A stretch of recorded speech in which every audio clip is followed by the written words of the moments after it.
Bem-vindo à minha nova série sobre espiritualidade e vida cristã. Nós estamos pensando na essência do cristianismo agora. Nós queremos falar sobre o que significa ser cristão. E essa é uma reflexão minha, pessoal também, como cristão evangélico durante a pandemia, olhar para o nosso país, olhar para a nossa nação e pensar nesse crescimento evangélico no Brasil. Será que ele tipifica realmente um avivamento, um despertamento espiritual, com as suas qualidades e características? Estamos passando por um avivamento cristão ou despertamento espiritual? Além disso, quais são alguns elementos básicos de um verdadeiro despertamento espiritual? Assista essa nova série e se inscreva no meu canal.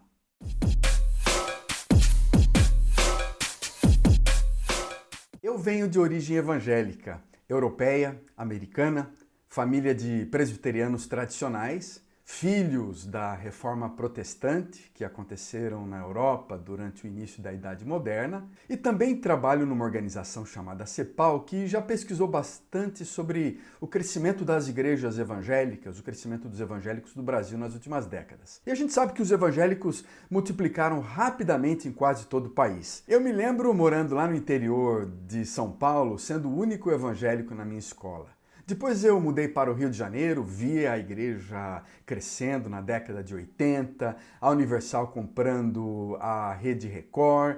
E aí nos anos 90 a gente percebe os evangélicos já reconhecidos, conhecidos no campo de futebol, com a sua música gospel, com seus políticos eleitos. Em 2010, aqueles que já se consideravam evangélicos no Brasil eram cerca de 50 milhões de brasileiros. Aí 23% da população brasileira. Naquela pesquisa, eles foram basicamente divididos em dois grupos: evangélicos pentecostais, evangélicos não pentecostais. Você sabe que a terminologia evangélica é muito ampla, muito vasta, é uma terminologia mais da antropologia, da sociologia, e vários grupos que a gente poderia dizer que não sejam talvez grupos cristãos estão ainda embutidos dentro dessa categoria evangélica, né? Mas esse é um tema intrigante, sem dúvida, desconfortável para vários cristãos, várias denominações, mas o que a gente percebe é que a maior parte da igreja evangélica foi fruto realmente de um movimento carismático, de um movimento pentecostal. Em termos sociais, os evangélicos cresceram em todas as classes sociais, mas eles se expandiram mais entre a classe C e D. O censo de 2020 não foi feito ainda, a gente sabe disso. Ainda há vários sinais de que há um crescimento evangélico, mas que talvez tenha diminuído nos últimos anos. Nós não sabemos, e para os próximos anos, como é que vai ser com a pandemia, com essa pós-pandemia. Me parece ainda que a geração jovem continua muito receptiva, aberta para questões espirituais. O jovem brasileiro é considerado um dos jovens mais religiosos do mundo, ficando apenas atrás dos nigerianos e dos guatemaltecos. Essas pesquisas sociológicas, elas são muito interessantes, mas elas dizem que 95% dos brasileiros entre 18 e 29 anos se dizem religiosos, e 65% dos jovens brasileiros afirmam que são profundamente religiosos. 90% deles afirmam acreditar em Deus. Mas será que não estão buscando novas formas de espiritualidade? Será que nós não vamos precisar pensar em novas maneiras de expressar a nossa espiritualidade, a nossa vida cristã nos próximos anos? Quando nós olhamos para os movimentos sociais, demográficos, para os argumentos históricos, sociológicos, nós sabemos que nem tudo explica o que aconteceu na nação brasileira. Há algo mais transcendental, algo mais espiritual que aconteceu. Eu, pessoalmente, experimentei isso na década de 80. Eu tive um encontro pessoal próximo, um encontro com Deus, com Jesus Cristo. Eu sei que muitas outras pessoas experimentaram isso, em que há uma sensação de aumento de sensibilidade do coração para as coisas espirituais. Há um reconhecimento maior das necessidades espirituais, algo mais intenso, mais profundo no coração. É difícil explicar isso em palavras, mas a gente percebe que muita gente foi transformada, famílias foram transformadas, há uma convicção maior da realidade espiritual, e é inegável isso, que houve uma nova convicção das verdades do Evangelho. as pessoas se sentiram persuadidas a coisas espirituais, elas aceitaram, então, diante disso, a pessoa de Jesus Cristo como único Senhor, Salvador de suas vidas, e muitos outros. Nós percebemos isso, esse se alegrar profundo por coisas espirituais. E vários novos cristãos, então, nessas últimas décadas, se encontraram com Deus, se converteram a Jesus Cristo, se preocuparam mais com questões espirituais, mudaram sua vida e muitas vezes essa mudança foi da água para o vinho. A gente percebeu famílias restauradas, vícios foram abandonados, muita gente encontrou uma esperança nova, uma alegria nova, uma paz, uma nova energia para enfrentar os desafios, o cotidiano, e eles perseveraram mais nos seus conflitos espirituais e pessoais. Então a gente percebe que há uma coisa espiritual por trás disso, e a gente quer entender melhor o que é isso. A gente deve reconhecer que Deus, então, agiu na vida de muitas pessoas em muitos lugares do Brasil. Novas igrejas surgiram, boas igrejas surgiram, velhas igrejas foram revitalizadas. Então há sinais de algo espiritual, algo diferente que não pode ser interpretado simplesmente por argumentos sociais, sociológicos, argumentos demográficos. E eu queria falar um pouco mais sobre isso, sobre essa terra brasileira que foi fertilizada.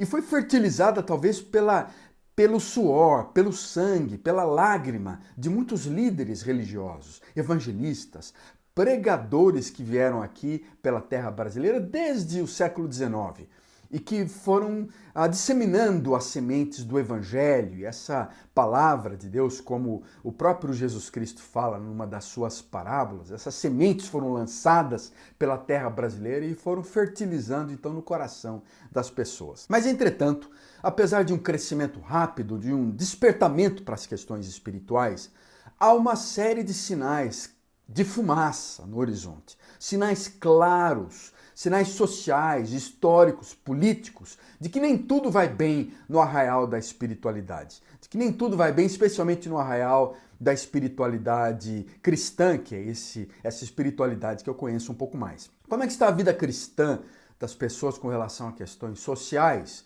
políticas, a questões de justiça social? Como é que vai a caminhada do cristão quando a gente pensa em questões mais da vida profissional, da vida dos relacionamentos, da vida, quando a gente olha para o dia a dia da economia brasileira, da vida da família brasileira? Você está se tornando um melhor cristão com o passar dos anos? Você está se tornando um melhor estudante, aprendiz de Jesus Cristo?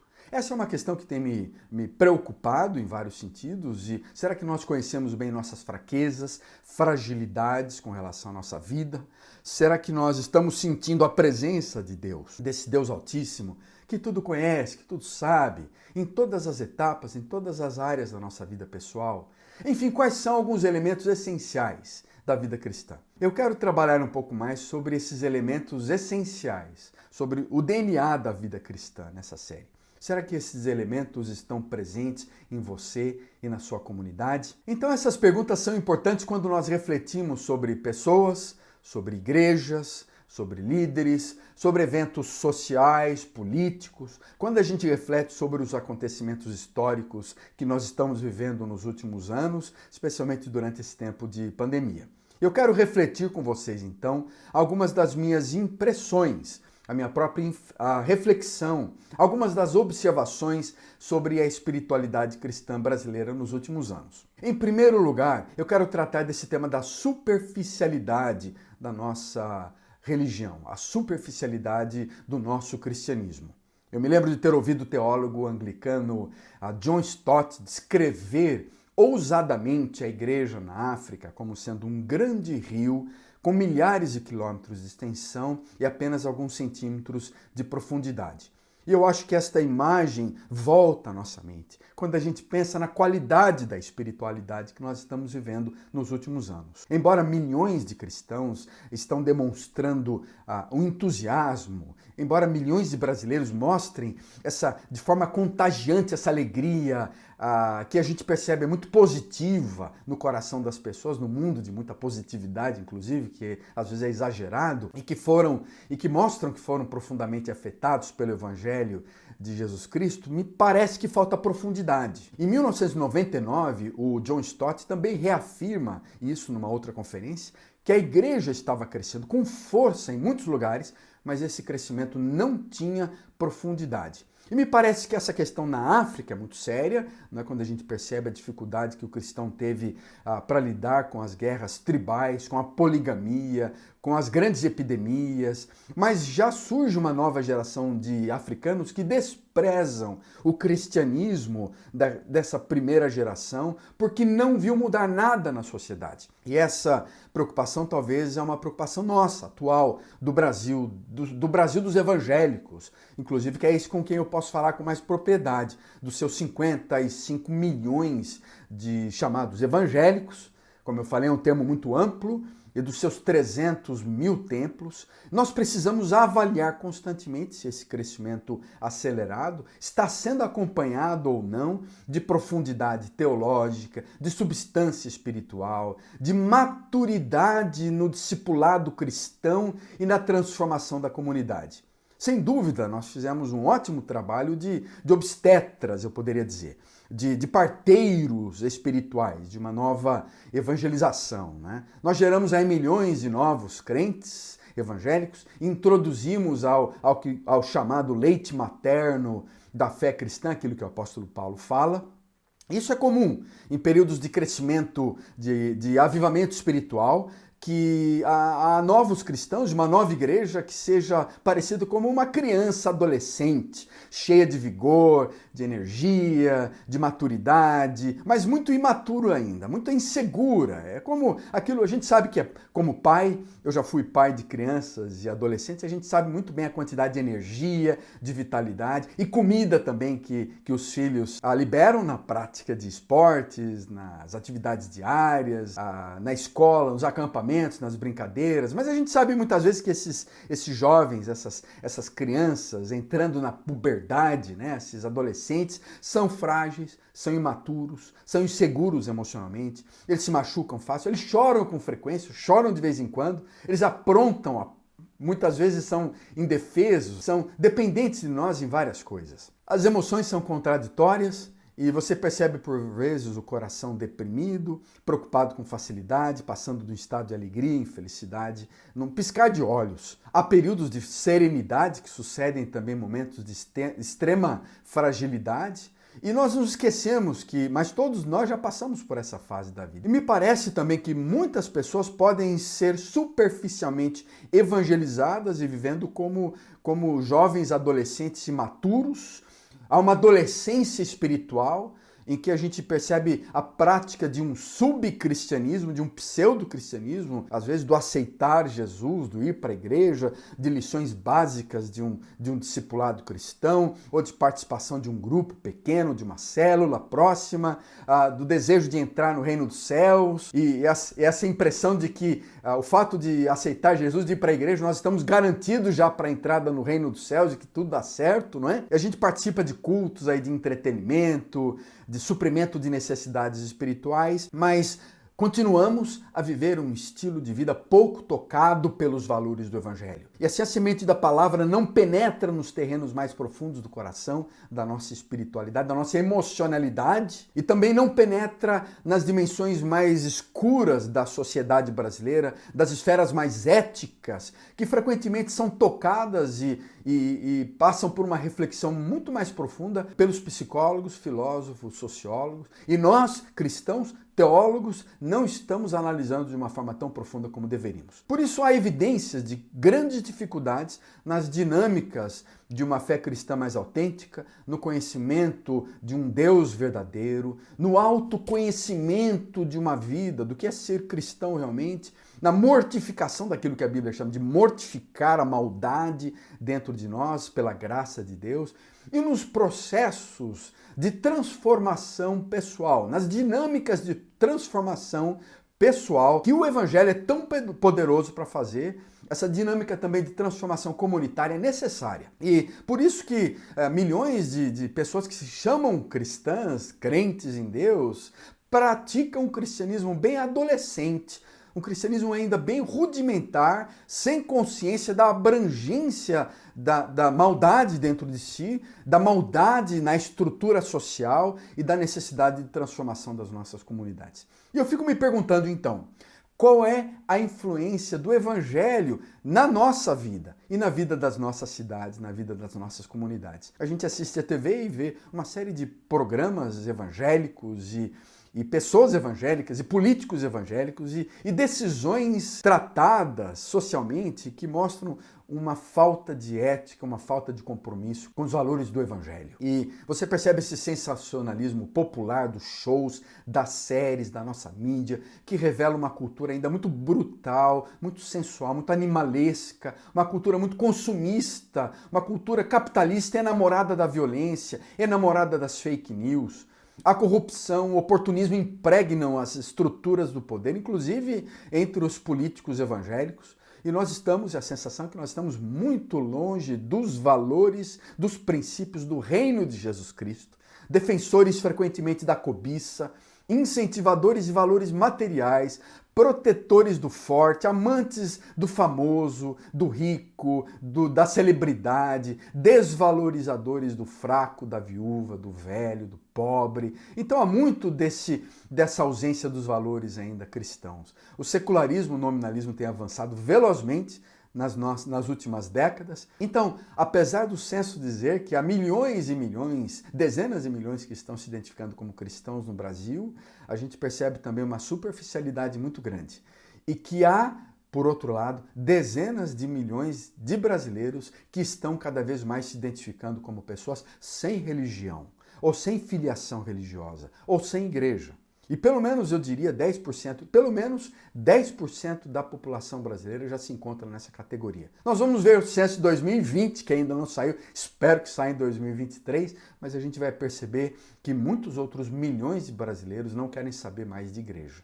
Um dos estados mais evangelizados do Brasil, Rio de Janeiro, eu morei lá como jovem, eu me lembro de ver aquele movimento bonito da década de 90, de crescimento espiritual entre os evangélicos. Há muitos evangélicos hoje, mas ele talvez seja um dos estados do Brasil com mais sem religião. E essa tendência acompanha outros estados, onde mais cresce a igreja evangélica, onde há mais movimentos religiosos, também há mais movimentos anti-religião, ou sem religião. Ou pelo menos movimentos que estão dizendo que estas formas de religião que nós estamos vendo, estas formas de igreja que nós estamos vendo, não é a resposta. E nós vamos sentir cada vez mais nos próximos anos as pessoas questionando essas formas de ser de igrejas, essa forma de ser de igreja. Nós precisamos então pensar de novos modelos, pensar em novos modelos de igrejas, em novos modelos que expressem uma verdadeira espiritualidade para os próximos anos. Eu mesmo visitei uma grande igreja, talvez seja a maior igreja luterana da América Latina, em Santa Catarina, em Timbó, há alguns anos atrás. Timbó é uma cidade bonita lá do interior, lá no Vale do Itajaí, um dos melhores índices de desenvolvimento humano, o IDH, no Brasil, mas essa igreja, com quase 20 mil membros, congregava apenas 40 a 50 pessoas nos seus cultos dominicais. Eu acho que essa é uma tendência.